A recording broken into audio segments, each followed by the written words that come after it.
गति के प्रकार में आप देखेंगे कि सामान्यतः गति जो है निम्नलिखित प्रकार की होती है, जैसे सरल रेखीय तथा अस्थानांतरीय गति। जब कोई कण एक सरल रेखा में गति करता है तो यह गति सरल रेखीय गति कहलाती है, तथा जब एक वस्तु या एक सीधी रेखा में गतिमान होती है तो उसकी गति स्थानांतरित गति कहलाती है। उदाहरण में जैसे क्षैतिज सतह पर लुढ़कती हुई गेंद तथा हाथ से गिरता हुआ पत्थर, इस तरह से एक रेखीय गति, मतलब एक रेखा में इस तरह से कोई गति करे, जैसे आप यह समझें कि कोई वस्तु ऐसे है और यह वस्तु यहां से गति करते हुए सीधी रेखा में यहां तक आ जाए तो हम यह कहेंगे कि कोई वस्तु ए टी समय में बी पोजीशन पर आ गया।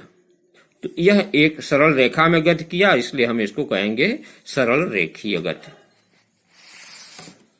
दूसरा इसमें आता है वृत्ताकार तथा घूर्णन गति। वृत्ताकार या घूर्णन गति में आप देखें, जब कोई कण किसी वृत्ताकार मार्ग पर गति करता है उसकी गति वृत्तीय गति या कोणीय गति कहलाती है। उदाहरण में जैसे धागे से बंधे पत्थर को घुमाना। जब कोई वस्तु किसी स्थिर अक्ष के परितः इस प्रकार गति करती है कि वस्तु का प्रत्येक कण वृत्तीय पथ पर गति करता है तो समस्त वृत्तीय पथों का केंद्र उसके अक्ष पर होता है, तो वस्तु की गति घूर्णन गति कहलाती है। उदाहरण के लिए जैसे गोल घूमता लट्टू। तो आप यह देखेंगे कि इस तरह की गति में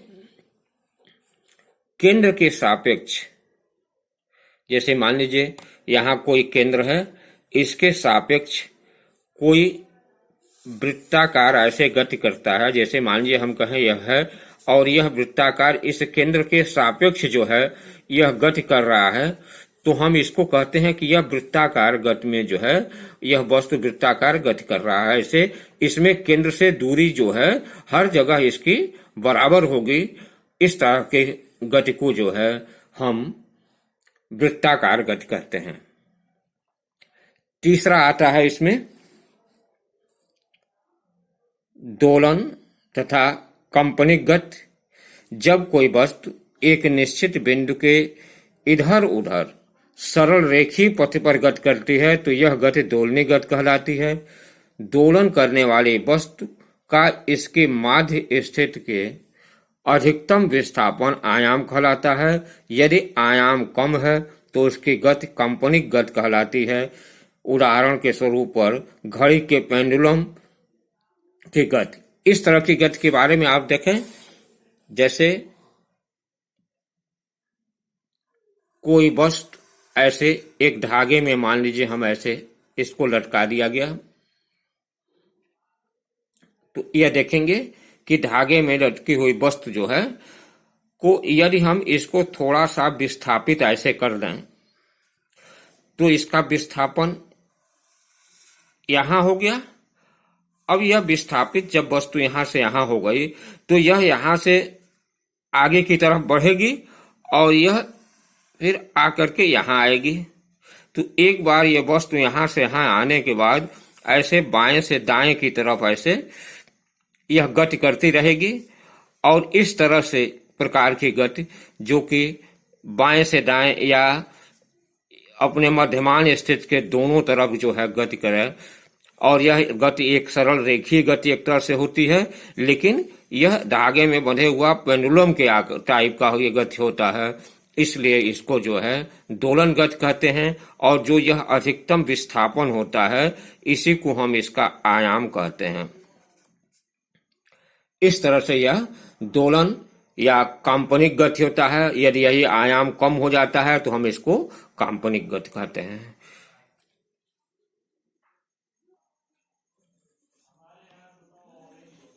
इसमें आप देखेंगे आगे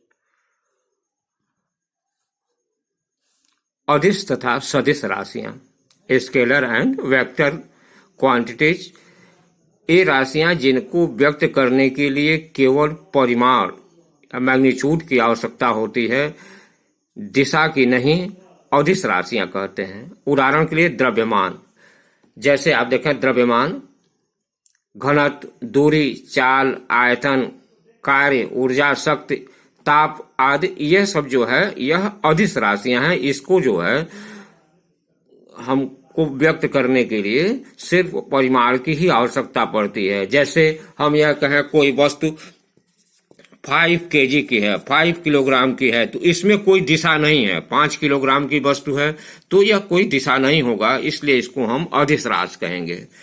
दूसरा इसमें आता है आपका सदिश राशि।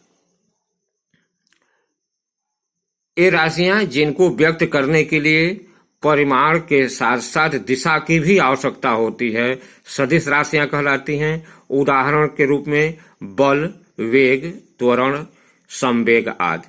अब इसमें देखेंगे कि सदिश राशियों में यह बल होता है कि जैसे मान लीजिए हम यह कहें कि कोई वस्तु एक दिशा में, किसी दिशा में, जैसे हम करते हैं कि मान लीजिए कि कोई वस्तु पूर्व दिशा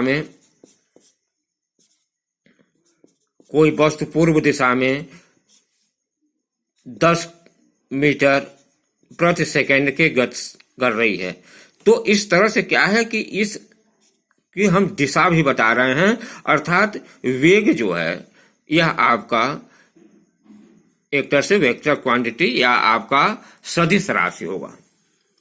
तो यह अदिश और सदिश राशियों के बारे में हो गया, क्योंकि इसकी आवश्यकता आपको आगे चल करके होगी कि कौन सी चीजें जो है अदिश है, कौन सी सदिश है, इसकी आवश्यकता आपको पड़ेगी। गति संबंधी कुछ मूलभूत जो है पद आप जान लीजिए। गति में क्या क्या चीजें आवश्यक होंगी। पहला जो है देखें, गति संबंधी विभिन्न पद हैं, जैसे निर्देश बिंदु, वह बिंदु जिसके सापेक्ष किसी वस्तु की गति का अध्ययन किया जाता है, निर्देश बिंदु या मूल बिंदु कहलाता है। जैसे हम यह कहें कि हम एक जगह खड़े हैं और हमारे सामने से कोई गाड़ी चली गई, तो इसका मतलब कि हम निर्दिष्ट बिंदु पर हैं, हमारे सापेक्ष कोई वस्तु गति करते हुए गई, इस तरह से इसको निर्देश बिंदु कहते हैं। दूसरा, दूरी, किसी गतिशील वस्तु द्वारा किसी समय में तय की गई लंबाई उस वस्तु द्वारा चली गई दूरी कहलाती है। दूरी एक अदिश राशि है, इसका मात्रक मीटर होता है। अब आप देखिए, दूरी व्यक्त करने के लिए जैसे हम यह कहें कि कोई वस्तु यहां से चलना प्रारंभ की, मान लीजिए यह 5 मीटर पहले चली,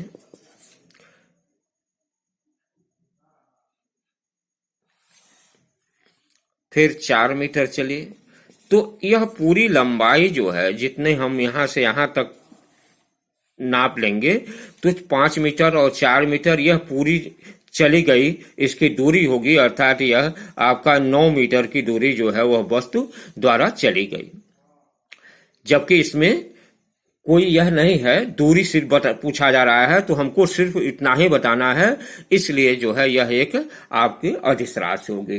दूरी में हमको यह नहीं अभी बताए हैं कि किस दिशा में, यदि दिशा हम बता देते तो वह सदिश हो जाती, लेकिन दूरी सिर्फ क्या है कि कितनी दूरी चली, तो 5 मीटर, 4 मीटर, अब यह पूरा मिलकर के 9 मीटर दूरी जो है यहां से मान लीजिए ए से बी तक चली, तो इस दूरी को हम मीटर में से नाप लेते हैं। तीसरा पॉइंट आता है आपका विस्थापन।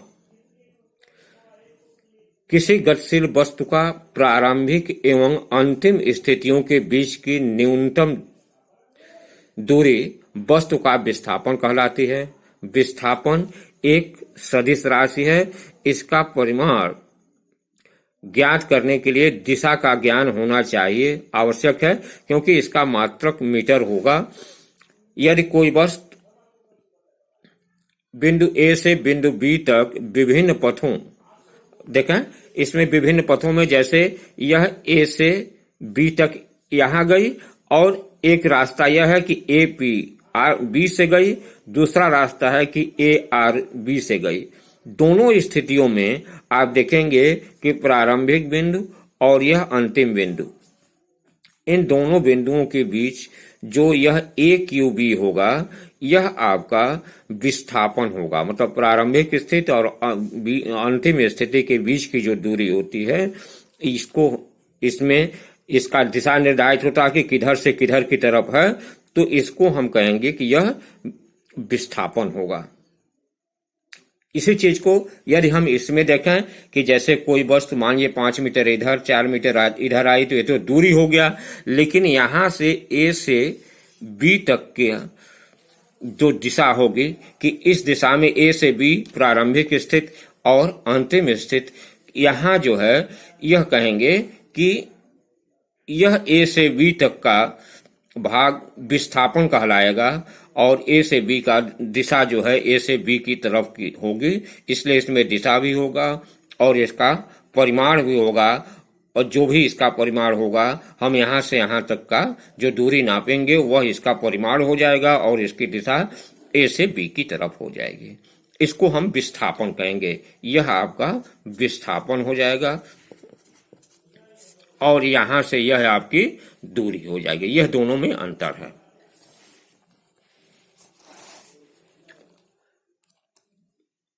अब इसमें आप ये देखें कि विस्थापन का मान धनात्मक, ऋणात्मक या शून्य भी हो सकता है, क्योंकि यह एक सदिश राशि है।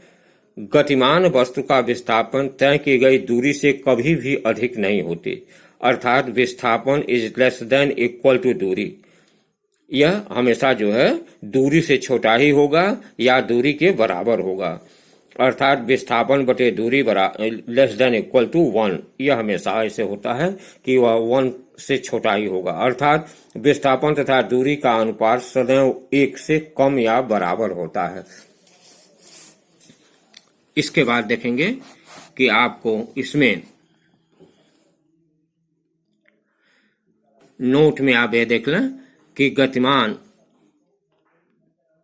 वस्तु का विस्थापन शून्य हो सकता है, परंतु तय की गई दूरी शून्य नहीं हो सकती। यदि कोई गतिमान वस्तु जिस बिंदु से प्रारंभ करे और वापस लौटकर उसी बिंदु पर आ जाए, तो इस स्थिति में विद्यमान विस्थापन शून्य और परंतु दूरी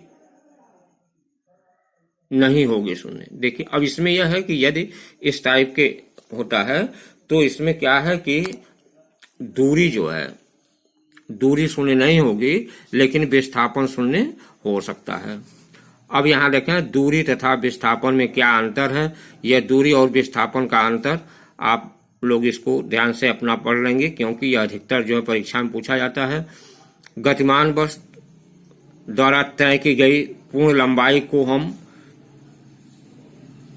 दूरी कहेंगे और किसी निश्चित दिशा में गतिमान वस्तु की प्रारंभिक एवं अंतिम स्थितियों के बीच की दूरी विस्थापन कहलाती है।